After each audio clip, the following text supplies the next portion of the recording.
तुम कर ना पाओगे, दर्श करो भरी जवानी में, बुढ़ापा किसने देखा है।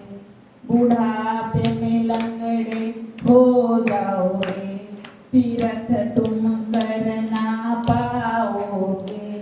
तीर्थ करो भरी जवानी में, बुढ़ापा किसने देखा है। बुढ़ापे में बहरे हो जाओगे, भजन तुम सुन ना पाओगे। भजन सुनो भरी जवानी में, बुढ़ापा किसने देखा है। भजन करो भरी जवानी में, बुढ़ापा किसने देखा है। बुढ़ापे में डुंडे हो जाओ।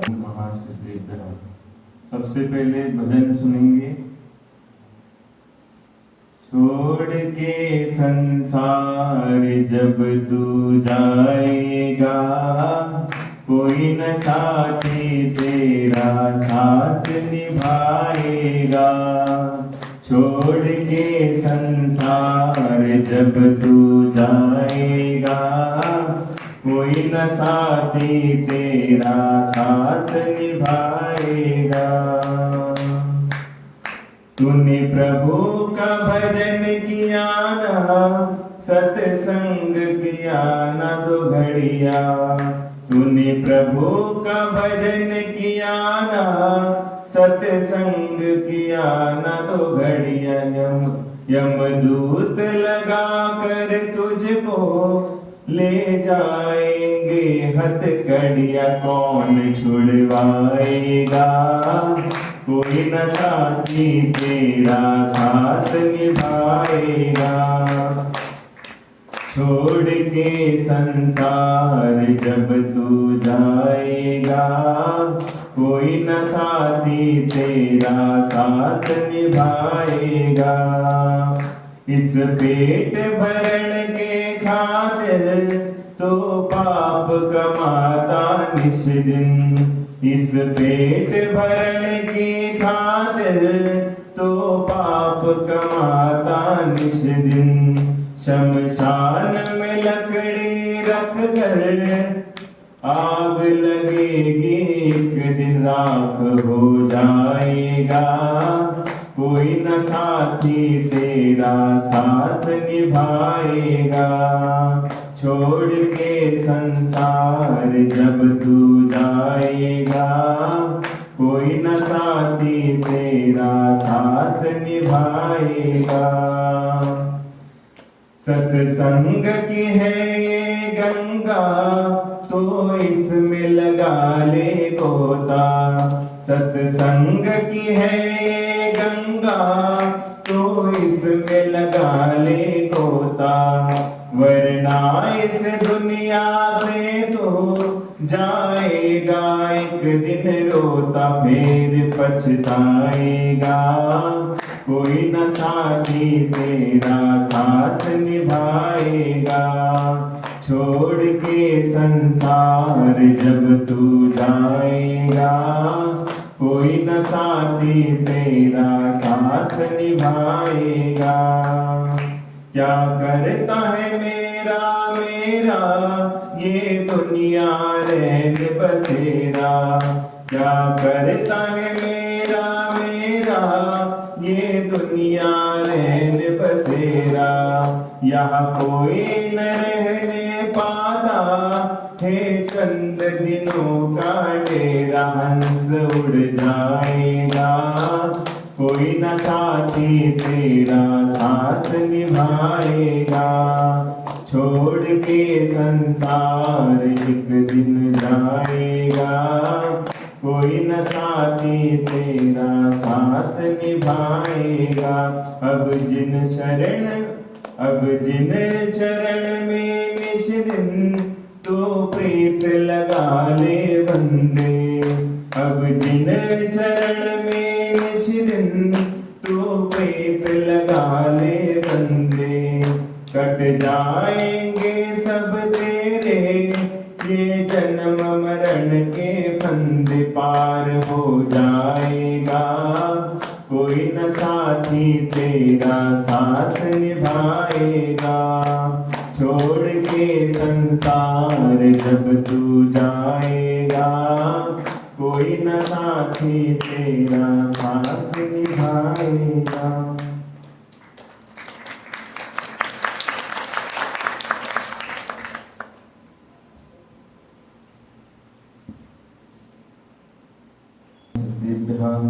ओम नमः सिद्धेभ्यः, ओम नमः सिद्धेभ्यः। सिद्धं संपूर्ण भव्यार्थं, सिद्धे कारणमुत्तमं, प्रशस्त दर्शन ज्ञान चारित्र प्रतिपादनम्। अरिहंत जय जय सिद्ध प्रभु जय जय।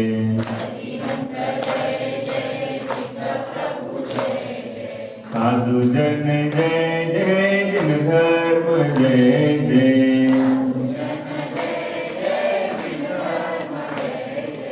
अरिहंत मंगलम, सिद्ध प्रभु मंगलम। साधु जन मंगलम, जिन धर्म मंगलम।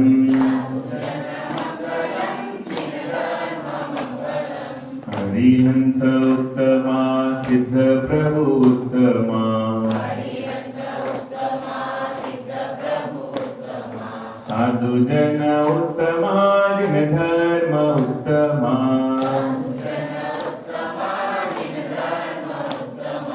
अरिहंत शरणा, सिद्ध प्रभु शरणा।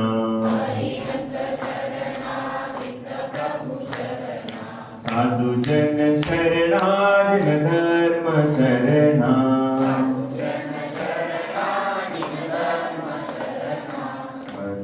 आपने आपको आप में भर लिया, आपने आपको आप में भर लिया।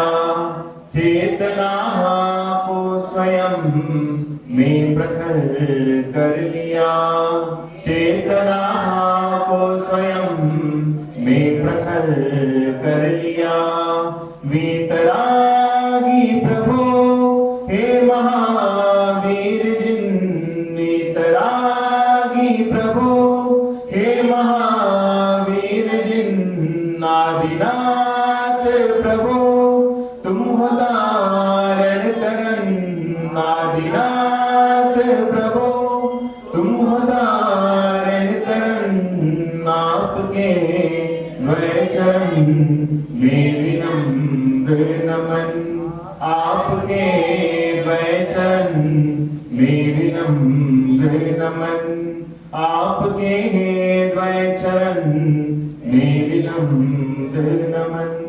देवादिदेव प्रथम तीर्थंकर श्री आदिनाथ भगवान की, देवादिदेव श्री चंद्रप्रेम भगवान की, वर्तमान शासन नायक श्री महावीर भगवान की, संत श्रोमणी आचार्य भगवान गुरुदेव विद्यासागर जी महाराज की, परम पूज्य आचार्य श्री आर्जव सागर जी महाराज की, उत्तम माधव धर्म की।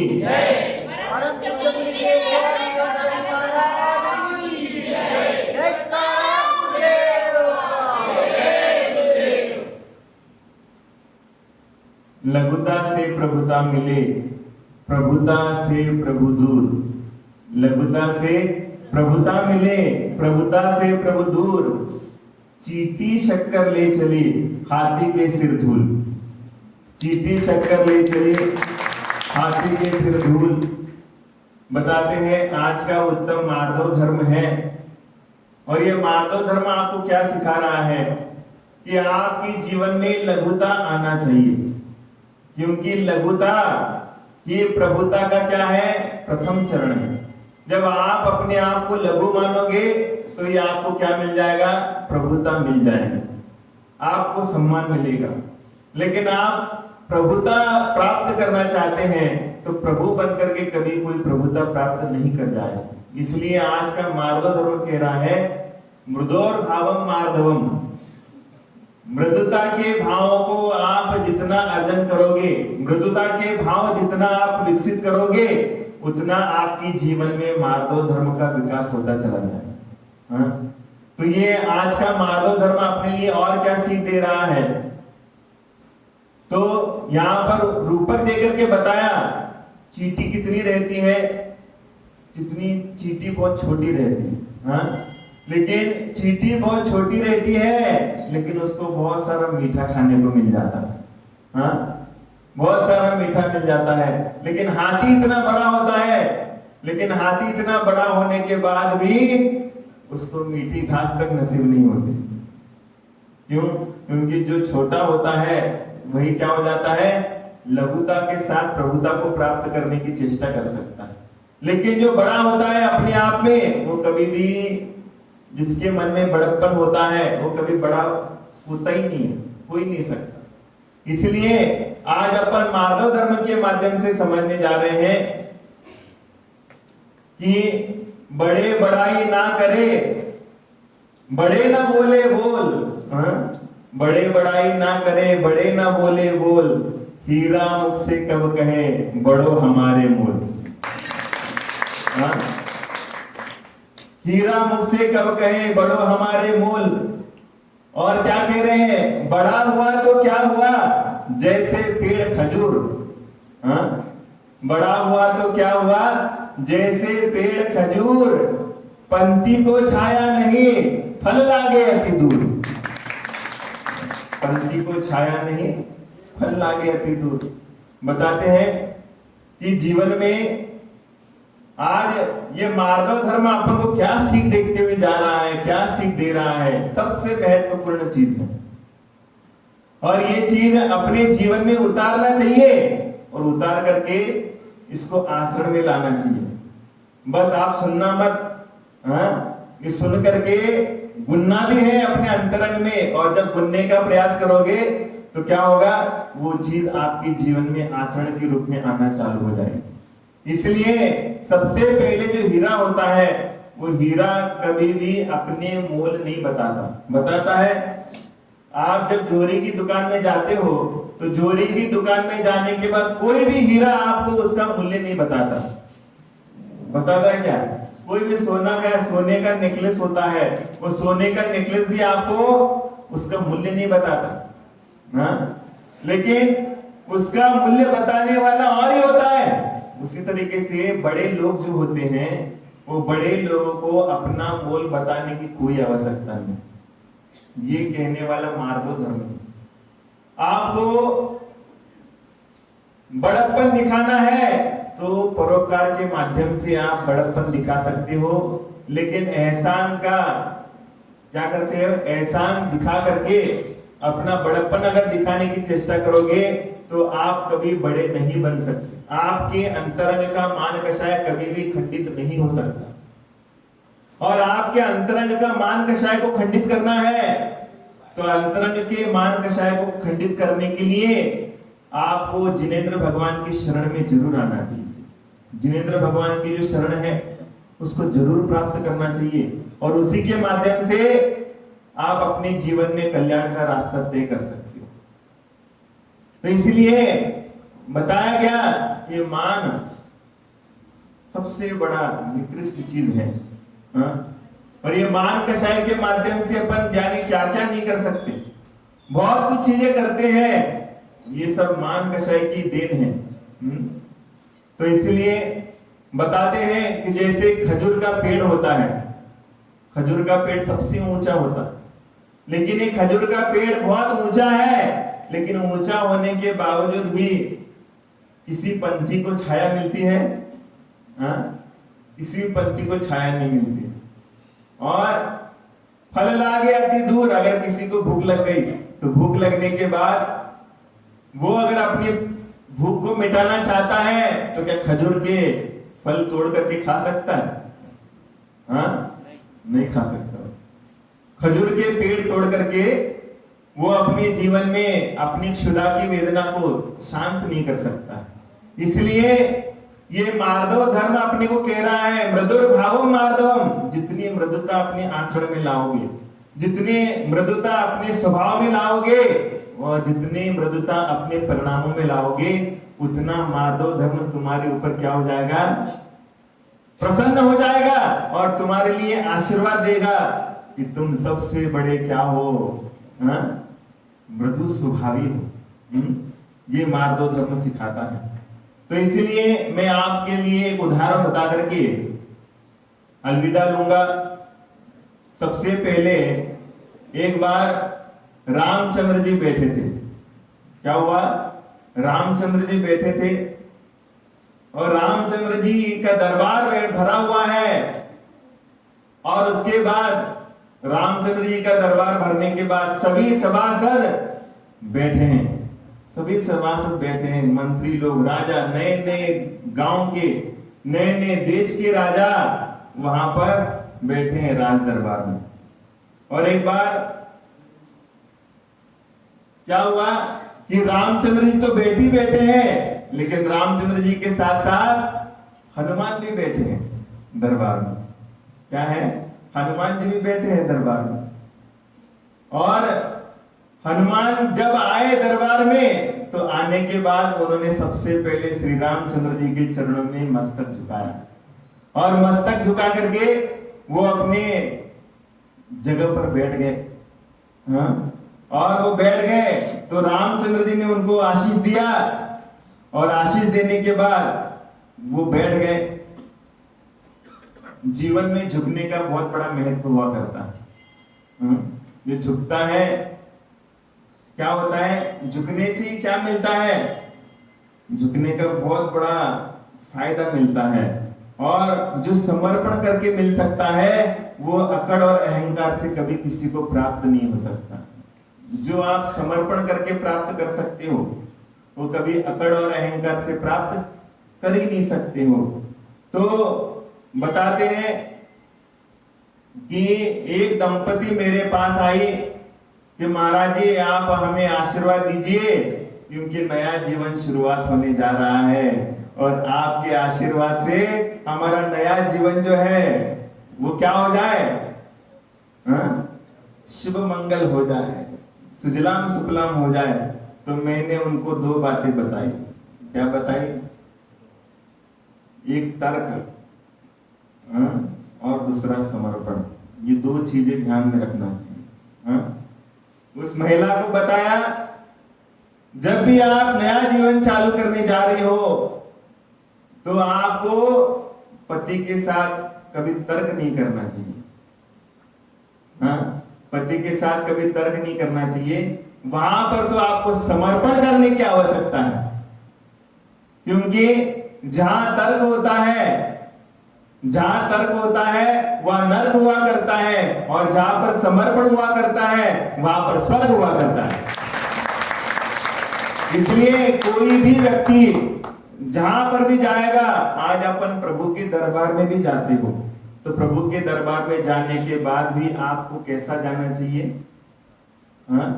समर्पण के साथ जाना चाहिए। जब आप समर्पण के साथ जाना चालू करोगे तो फिर आपके लिए चमत्कार होना चालू हो जाएगा।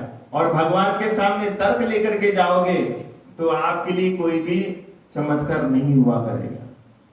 इसी तरीके से जब भी किसी के चरणों में झुकोगे तो समर्पण के साथ झुकोगे तो सारी चीजें आपको अनायास प्राप्त हो जाएगी। अनायास। साधु कोई भी चीज नहीं चाहता, लेकिन उसके जीवन में हर चीजें आके गिर जाती है।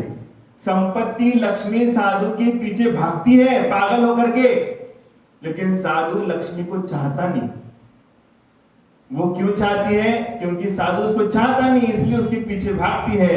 और सारे श्रावक लोग लक्ष्मी के पीछे भागते हैं, इसलिए लक्ष्मी उनके पीछे छोड़ करके भाग जाता है। इसलिए ये अनायास सिद्धियां सब प्राप्त हो जाती है, अनायास सब सिद्धियां बन जाती है। तो ये क्यों बनती है?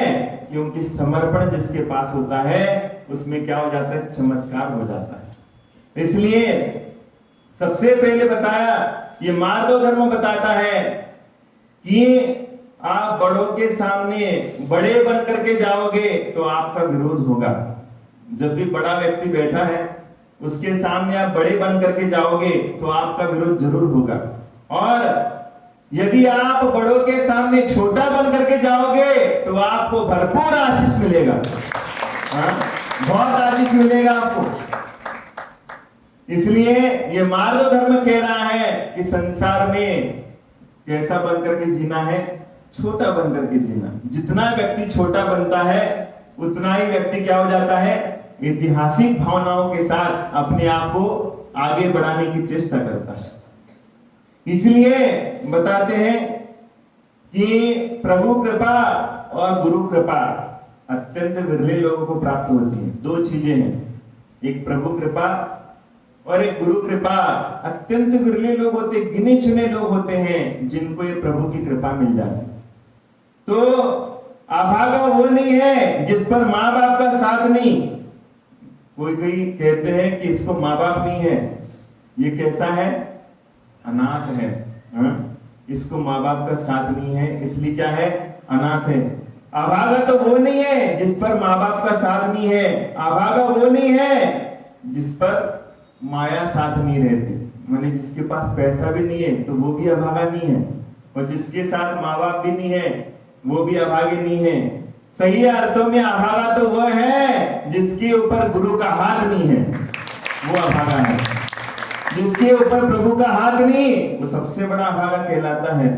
इसलिए सबसे पहले समर्पण करना और विवेक बुद्धि, विवेक के साथ विनय होना चाहिए। जितना विनयी व्यक्ति होता है उतना ऊपर उठ जाता है।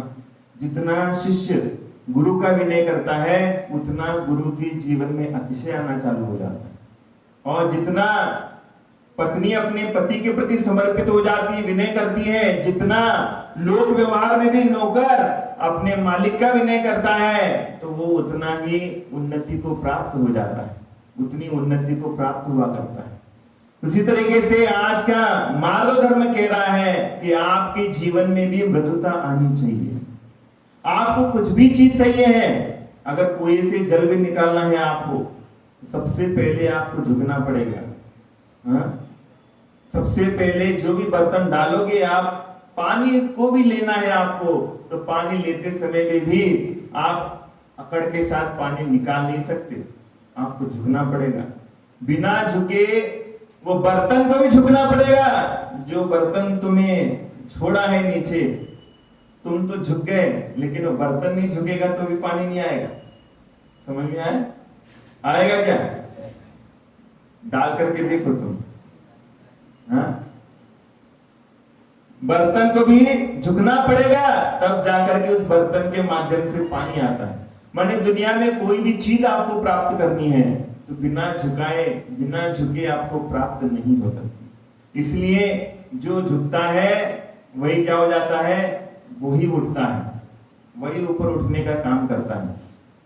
तो इसलिए यहां पर रामचंद्र जी अपने हनुमान के लिए कह रहे हैं क्या, कि भैया मैंने सबको राजा बनाया, हाँ? मैंने सबको राजा बनाया, तुम भी कुछ मांग लो। हाँ? रामचंद्र जी कह रहे हनुमान को कि भैया मैंने सबको बांट दिया, मैंने सबको रेवड़ी दी है, तुम भी कुछ रेवड़ी मांग लो। हाँ? तुम्हें भी कुछ चाहिए तो मांग लो, क्योंकि तुम्हारा मेरे ऊपर बहुत बड़ा उपकार है। क्या है? बहुत बड़ा उपकार मेरे ऊपर है, क्योंकि तुमने क्या किया है,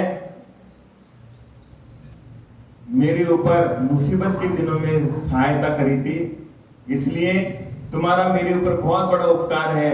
तुम कुछ मांग लो जिसके माध्यम से क्या है, मैं तेरा जो भार है थोड़ा सा हल्का करूं। तो जीवन में ये चीजें जरूर याद रखना कि दो बातें याद रखना कि वो हनुमान सोचते हैं कि मेरे लिए प्रभु श्री राम कह रहे कि तुम कुछ मांग लो, लेकिन मैं मांगू कैसे, क्योंकि मैंने जैन सिद्धांत को पढ़ा है। कहने लगे मैं कैसे मांग सकता हूं, क्योंकि मैंने जैन दर्शन को पढ़ा है और मैं साक्षात प्रतिमूर्ति जिन धर्म का उपासक हूं, तो मैं कैसे किसी के सामने कुछ मांग सकता हूं? कोई मांग नहीं सकता, मांग तो कर ही नहीं सकता। इसलिए जीवन में दो चीजें याद रखना। सबसे पहली चीज है भगवान, भगवान को हमेशा याद रखना। और दूसरी चीज है अपनी मृत्यु को। क्या करना है? अपनी मृत्यु को भी याद रखना। कल का दिन बीत गया, माने तुम्हारा नया जन्म हो गया कि तुम्हारी मृत्यु हो गई। क्या हो गई? एक दिन तुम्हारे जीवन काल से बाहर चला गया, तो ये तुम्हारा नया जन्म हो गया कि तुम्हारी मृत्यु हो गई।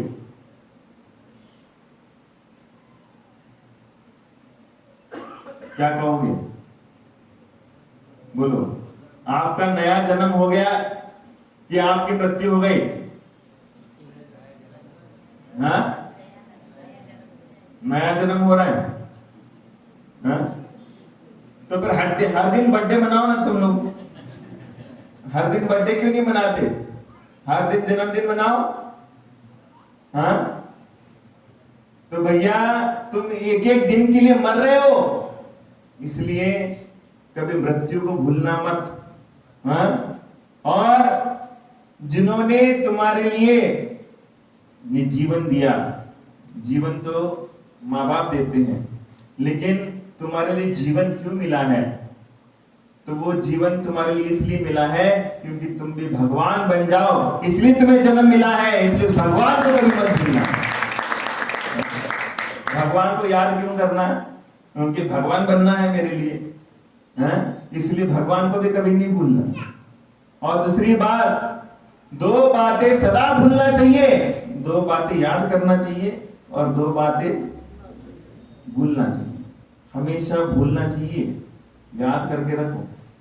तो पहली बात है, जिसके ऊपर तुमने उपकार किए उसको सबसे पहले भूल जाओ। हाँ? अगर आपने किसी के लिए सहयोग दिया, अगर किसी के लिए उपकार किया आपने, सबसे पहले उस चीज को भूल जाओ। हाँ? क्योंकि अगर तुम उसको बार बार याद करते रहोगे तो आप तो क्या हो जाएगा, उसका पुण्य कम होता जाएगा, वो बातें आपकी जीवन की कम होती जाएगी। इसलिए अगर आपको जीवन में बढ़ना है, मार्ग धर्म को प्राप्त करना है, तो सबसे पहली चीज है, जिनके ऊपर तुमने उपकार किया उस उपकार को भूल जाओ। और दूसरी बात, दूसरों ने जो तुम्हारी बुराई करी है उसको सबसे पहले भूल जाओ। क्या है? अगर तुम्हारी कोई बुराई करता है तो बुराई करने की चीज जो है सबसे पहले भूल जाओ। और अगर तुमने कोई किसी के ऊपर उपकार किया है तो वो भूल जाओ। ये दो बातें याद करना और दो बातें भूल जाना।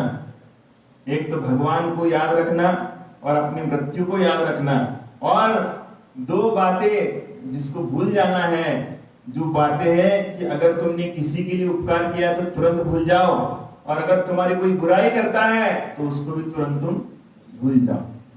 तो ये हनुमान सोच रहे हैं कि मैं क्या मांग सकता हूं। तो राम ने हनुमान से कहा कि भैया कुछ तो मांग ले, तो कुछ तो मांगो। तो हनुमान कहते हैं, प्रभु आपकी जो इच्छा वो दे दो। कहने लगे, आपकी जो इच्छा, आपकी जो मर्जी सो दे दो। हाँ? तो आपकी जो मर्जी सो दे दो। तो क्या है, तो आपको इच्छाएं बहुत सारी हो जाती हैं। आपको बताया तो आप मांगोगे, आपको बता दिया कि क्या चाहिए तुम्हें, भगवान अगर आकर के तुम्हारे लिए प्रसन्न हो जाते हैं, बोल क्या चाहिए तुम्हारे लिए, तो आप क्या क्या नहीं मांगोगे उनके सामने, सब कुछ मांग लोगे। लेकिन वो साक्षात श्री राम कह रहे हैं, बलभद्र है वो। हाँ? वो अब लंका जीत करके उनका भाई अर्धचक्री बन गया और रावण बलभद्र बन गए हैं। उनके पास सब ताकत है, सब तरीके का राज्य उनके हाथ में। कह रहे तू मांग तो ले, तेरे को क्या चाहिए। तो लेकिन सामान्य व्यक्ति जो होता है, वो सामान्य व्यक्ति भगवान के चरणों में क्या करता है, याचना करता है। सबसे पहले भगवान के चरणों में प्रार्थना करना है, याचना नहीं करना चाहिए। क्या करते हैं, भगवान के चरणों में आप जरूर प्रार्थना करो, जो भी कार्य करो प्रार्थना के रूप में करो, लेकिन याचना के रूप में कभी नहीं करना। क्योंकि जो प्रार्थना करता है वो पुजारी हुआ करता है, और जो याचना करता है वो भिखारी हुआ करता है। जो प्रार्थना करता है वो पुजारी है, और जो याचना करता है वो भिखारी है। इसलिए कभी भी किसी के सामने कुछ भी मत मांगो। मांगना तुम्हारे लिए अभिशाप है। कभी किसी के साथ कुछ भी मत मांगो। अपने घर में खाने के लिए भी नहीं है तो पानी पी करके दिन बिता लेना, लेकिन सामने वाले घर में जाकर के ये मत कहना कि मेरे घर में अनाज नहीं है। क्योंकि ये तुम्हारे दिन है, ये दिन तुम्हारे लिए शांति से भुगतने के लिए आए हैं, तुम्हारे लिए शांति से काटने के लिए आए हैं।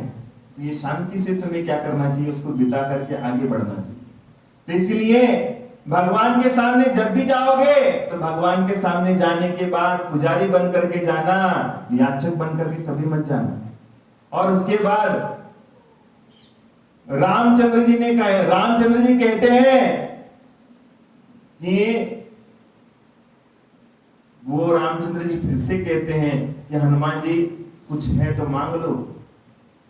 हाँ, तो कहते हैं आपकी मर्जी जो है सो दे दो। तो फिर रामचंद्र जी ऐसा कहने के, हनुमान जी ऐसा कहने के बाद रामचंद्र जी कहते हैं तो मेरी मर्जी नहीं, मेरी तो बस अर्जी है। क्या है? मेरी तो अर्जी है तू कुछ ना कुछ तो ले ले, लेकिन मर्जी तो तेरी चलेगी। तू जो चाहता है मैं देने के लिए तैयार हूं।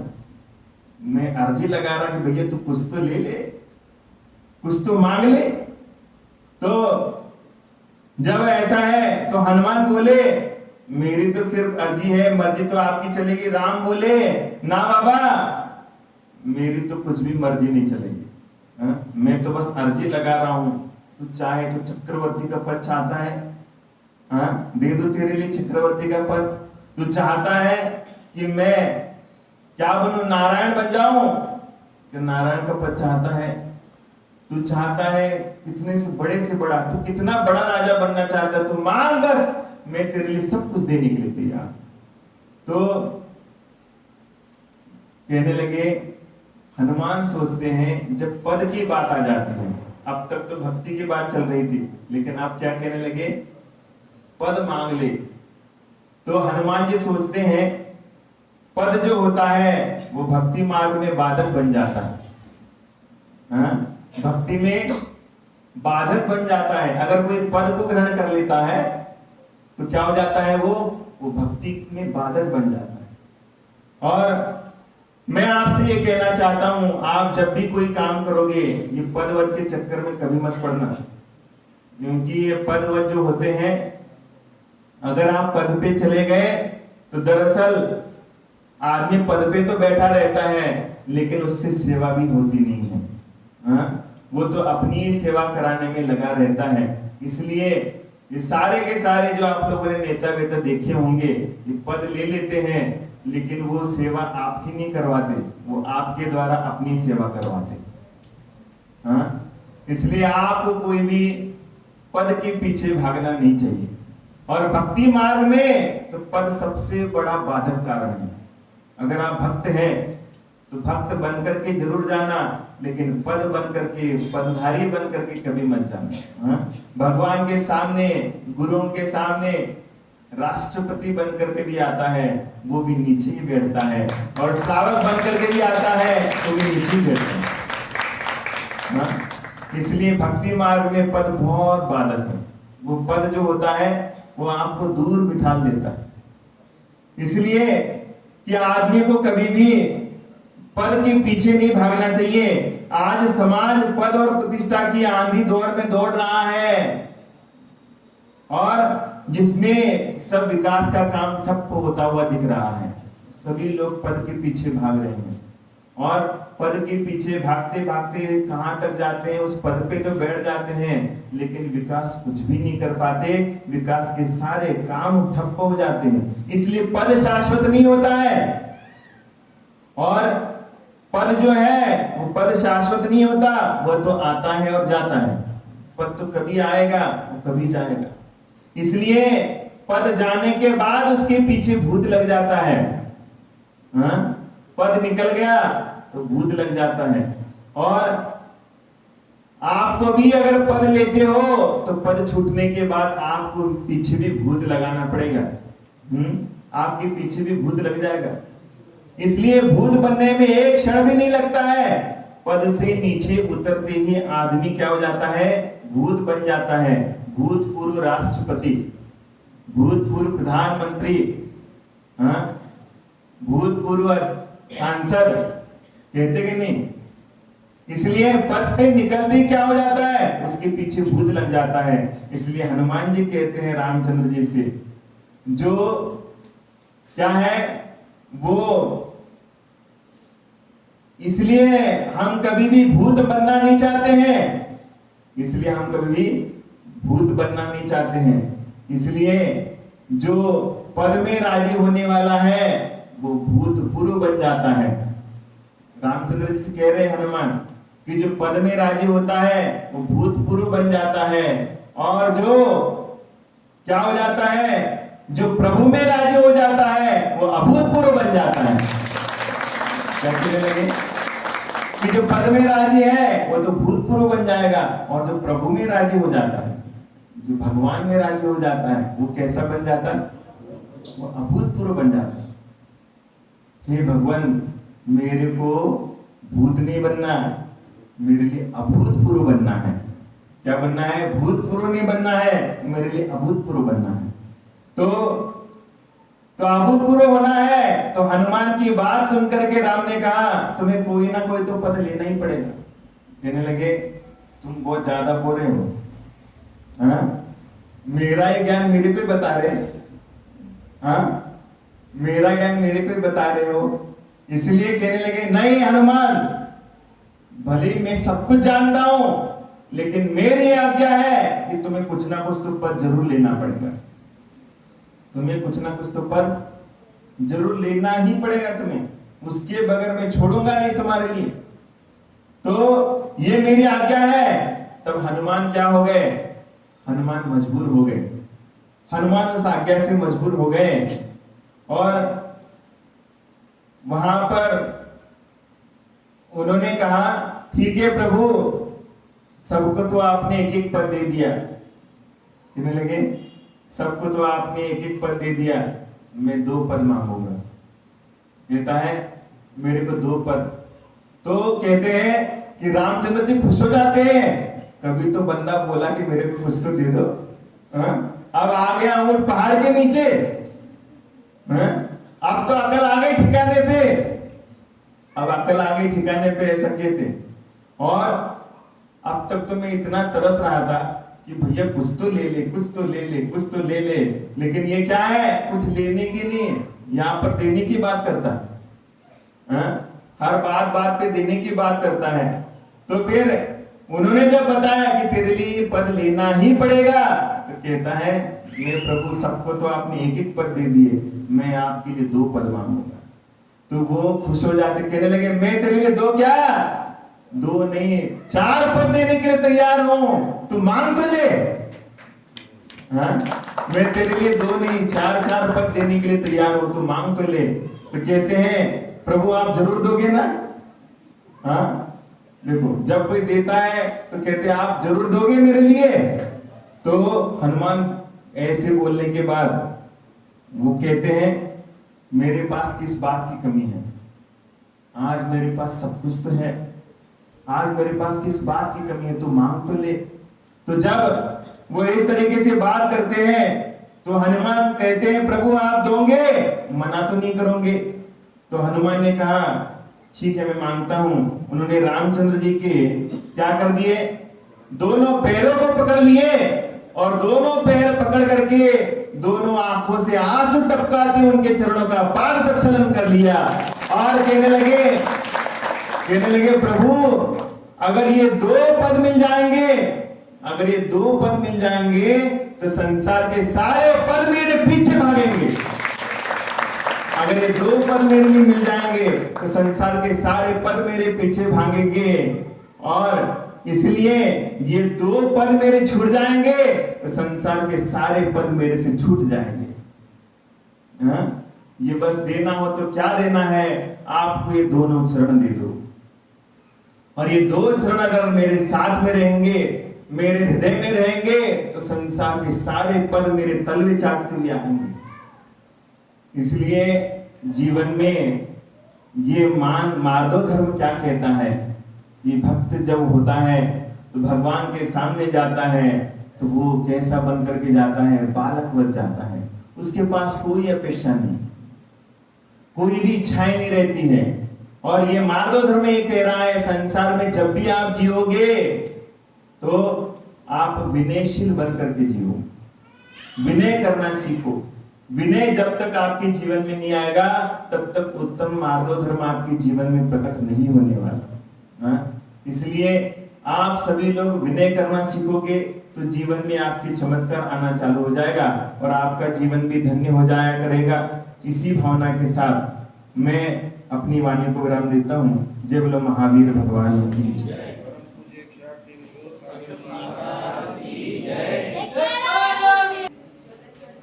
माइक पे बोलो सब, हर दिन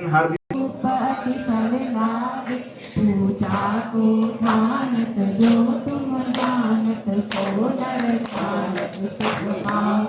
तीर्थंकर की ध्वनि मन जल में सुनि अंबर से चुनि ज्ञान भरे। सो दिन वरदानी शुभ सुखदानी भुवन मानी जप। ओम श्री जी मुखोत्तर सरस्वती देवी अनंत